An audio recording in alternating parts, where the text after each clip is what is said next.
இன்னைக்கு நம்ம இந்த வீடியோல ரீசெண்டா ரிலீஸ் ஆன காதல் என்பது பொது உடைமை படத்தை பத்தி தாங்க பார்க்க போறோம். என்ன ரிவ்யூவா அப்படின்னு கேட்டா இல்ல.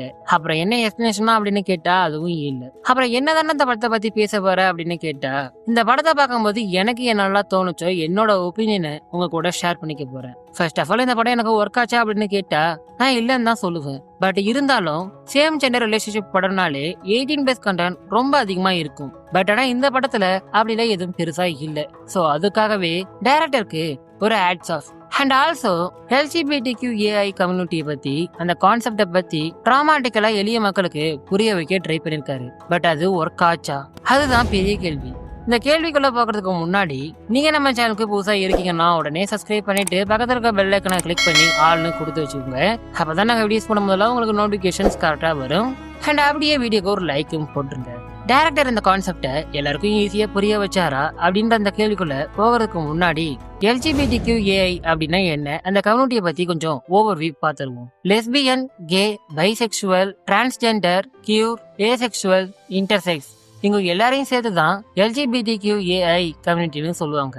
சயின்ஸ், கல்ச்சர், ரிலிஜியஸ் அப்படி இப்படின்னு நம்ம என்ன சொன்னாலும் எதை பத்தி பேசினாலும் மனித உணர்வுகள் எதுக்குள்ளயுமே அடங்காது. லிட்டரலா சொல்லணும்னா சயின்ஸாலேயே டிஃபைன் பண்ண முடியாதுன்னு தான் சொல்லணும். அண்ட் என்னதான் கெமிஸ்ட்ரி, பிசிக்ஸ்னு இது கூட லிங்க் பண்ணி பேசினாலும் love and feelings always in upper hand. அதனாலதான் காதலுக்கு கண் இல்லைன்னு சிம்பாலிக்கா சொல்றாங்க. ஃபீலிங்ஸ் தான் லவ்வா மாறுது. அது யாரு மேல வேணும்னாலும் வரலாம். அதாவது ஆணுக்கு பெண் மேல, பெண்ணுக்கு ஆண் மேல, இல்ல பெண்ணுக்கு இன்னொரு பெண் மேல, ஆணுக்கு ஆண் மேல, அப்படியும் இல்லையா யாரு மேலையும் வராம கூட போகலாம். That's nature. பட் நம்ம சொசைட்டி ஃபீலிங்ஸால வர லவ் இப்படிதான் இருக்கணும்னு அதுக்கு ஒரு சில வரமுறைகளை வச்சிருக்கு. அதை ஃபாலோ பண்ணிட்டு வருது. That means heterosexual. ஆணும் பெண்ணும் காதலிப்பது, கல்யாணம் பண்ணிக்கிறது. பட் என்னதான் டெஃபினேஷன்ஸ்லாம் இருந்தாலும் மாற்றம் ஒன்றே மாறாதது அப்படின்னு சொல்ற மாதிரி தான் LGBTQAI கம்யூனிட்டி உருவாக ஆரம்பிச்சது. இந்த கம்யூனிட்டி ஆதி காலத்துல இருந்தே இருக்கு அப்படின்னு நான் பேச வரல, டிபெண்ட் பண்ண வரல. பட் இப்போ அவங்களோட ஐடென்டிட்டியை ரொம்ப பிரேவா, தைரியமா வெளிப்படுத்துறாங்க. That is good. யுனைடெட் நேஷன்ஸோட ஹியூமன் ரைட்ஸ் கவுன்சில் ரீசெண்டா வெளியிட்ட ஒரு டேட்டால அப்ராக்சிமேட்டா வேர்ல்ட்ல 5-10% LGBTQAI கம்யூனிட்டி சேர்ந்தவங்க இருக்கலாம்னு சொல்றாங்க.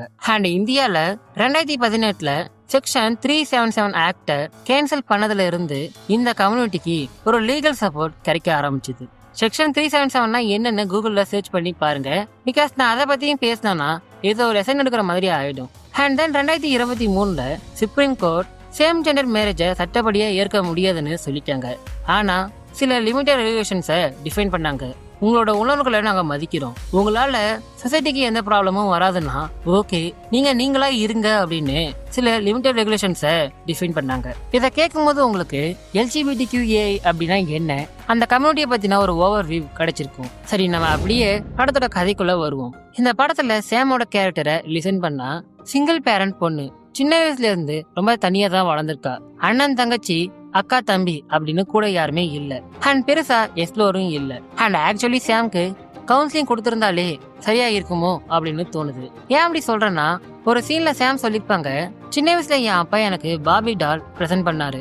அது கூட தான் என்னோட ஃபீலிங்ஸ் எல்லாத்தையுமே நான் ஷேர் பண்ணிப்பேன். என்னோட ஃபர்ஸ்ட் லவ் அண்ட் என்னோட பெஸ்டி அதுதான். ஆனா திடீர்னு ஒரு நாள் அது காணாம போயிடுச்சு. அதுல இருந்து நான் ரொம்ப டிப்ரெஷன்ல இருந்தேன். என்னோட ஃபீலிங்ஸை யார் கூடயுமே என்னால ஷேர் பண்ணிக்க முடியல. ஆனா அதுக்கப்புறம் நான் எப்போ நந்தினியை பார்த்தோனோ அது எல்லாமே மாறிச்சு. நான் நார்மலான. அதை நம்ம கேட்கும் போது நமக்கே புரியலையா அவங்களுக்கு தேவை கவுன்சிலிங் தான் அப்படின்னு நந்தினி பக்கம் வந்தா, நந்தினி ஒரு ஊர்க்கார பொண்ணு. கிராமத்துல நம்ம அதை பத்திலாம் பேசினா புரிஞ்சிக்க மாட்டாங்க, சொன்னாலும் ஏத்துக்க மாட்டாங்க.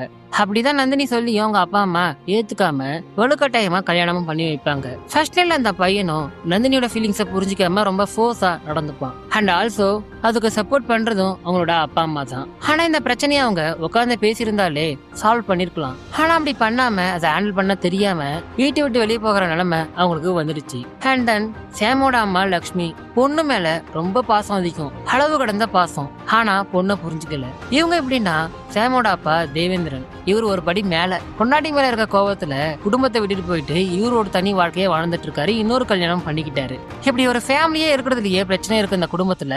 சாம் இப்படி யோசிக்கிறது தப்புன்னு தான் தோணுது. அண்ட் தென் மேரி வேலைக்கார அம்மா. இவங்களும் ஃபேமிலியில ஒரு ஆள் மாதிரி தான் இருக்காங்க. அண்ட் அந்த ஃபேமிலியும் அப்படிதான் இவங்களை பாக்குது. இவங்களுக்கு சாம் அண்ட் நந்தினியை பார்க்கும்போது ஓகேன்னு தான் தோணுது. பிகாஸ் இவங்களோட பொண்ணோட குடிகார புருஷன். அண்ட் கடைசியா ரவீந்திரன் கேரக்டர். ரவீந்திரன் நம்ம சேம லவ் பண்ணிருப்பாரு. பட் ஆனா சேமோட ஃபீலிங்ஸ் புரிஞ்சுக்கணும்னே சேமுக்காக கடைசி வரைக்குமே நிப்பாரு. சோ இப்படி இந்த கேரக்டர்ஸ் எல்லாத்தையும் வச்சு அந்த கான்செப்ட மக்களுக்கு புரிய வைக்க ட்ரை பண்ணிருக்காரு. பட் ஆனா இந்த அப்ரோச் ஒர்க் ஆச்சா? டைரக்டர் வின் பண்ணாரா? That is the doubtful question. நான் ஏன் அப்படி சொல்றேன்னா, சாம் அண்ட் நந்தினிக்கு ஆப்போசிட் ஜெண்டர் மேல இன்ட்ரெஸ்ட் இல்ல, அவங்களுக்கு சேம் ஜெண்டர் மேலதான் இன்ட்ரெஸ்ட் இருக்குன்னு சிம்பிளா கன்வே பண்ணிருந்தா நான் எதுவுமே பேச மாட்டேன். ஆனா டைரக்டர் அப்படி டைரக்டா சொல்லாம இவங்க யோசிக்கிறது சரி அப்படின்னு சொல்றதுக்கு ஆப்போசிட் ஜெண்டர் சரியில்லாத மாதிரி இவங்களை புரிஞ்சிக்காத மாதிரி போர்ட்ரே பண்ணதுதான் தப்புன்னு சொல்றேன். ஆனா இதுலயே ரவீந்திரன் கேரக்டர் ரொம்ப பாவங்க. ஃபர்ஸ்ட் சாம லவ் பண்ணிருப்பாரு.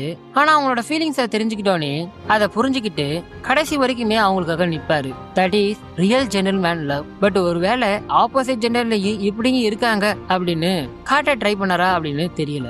அண்ட் இந்த படத்துல ஒவ்வொரு கேள்வி கேட்கப்பட்டதும் அதுக்கு பதில் சொல்லப்பட்டதும் இந்த மாதிரி ஹோமோசெக்சுவல் ரிலேஷன்ஷிப்ல இருக்கிறவங்கள இந்த சமூகம் புரிஞ்சுக்கணும் அப்படின்றதுக்காக தான். அண்ட் நம்ம தமிழ் சமூகம் எப்போதும் முற்போக்கு சிந்தனை உடையதுதான். ஜாதி மதம் இதனால ஒடுக்கப்படும் மக்கள் இதை பத்தின படம் இது வரைக்குமே வந்துட்டு தான் இருக்கு. அது போல இவங்களோட வாழ்க்கையையும் எல்லார்கிட்டையும் கொண்டு போகணும், எல்லாருக்கும் புரிய வைக்கணும் அப்படின்னு நினைக்கிறது தப்பு இல்ல. ஆனால் அதுக்கான காரணங்கள் சரியாக இருக்கணும் அப்படின்னு நான் நினைக்கிறேன். இந்த படத்துல கிளைமேக்ஸ்ல சாம் அம்மா அந்த பார்பி டாலை கண்டுபிடிச்சி அத கையில வச்சுக்கிட்டு அழுவாங்க. அது மூலயமா இவங்களோட ரிலேஷன்ஷிப்பை மனப்பூர்வமா ஏத்துக்கிட்டாங்களா, இல்ல ஒரே பொண்ணு வேற வழி இல்ல நம்ம பொண்ணாச்சே அப்படின்னு கன்வின்ஸ் ஆயிட்டாங்களா, இல்ல நம்ம பொண்ணு இப்படி மாறினதுக்கு காரணம் நாம பண்ண தப்பு தான் அப்படின்னு ஃபீல் பண்றாங்களா அப்படின்னு தெரியல.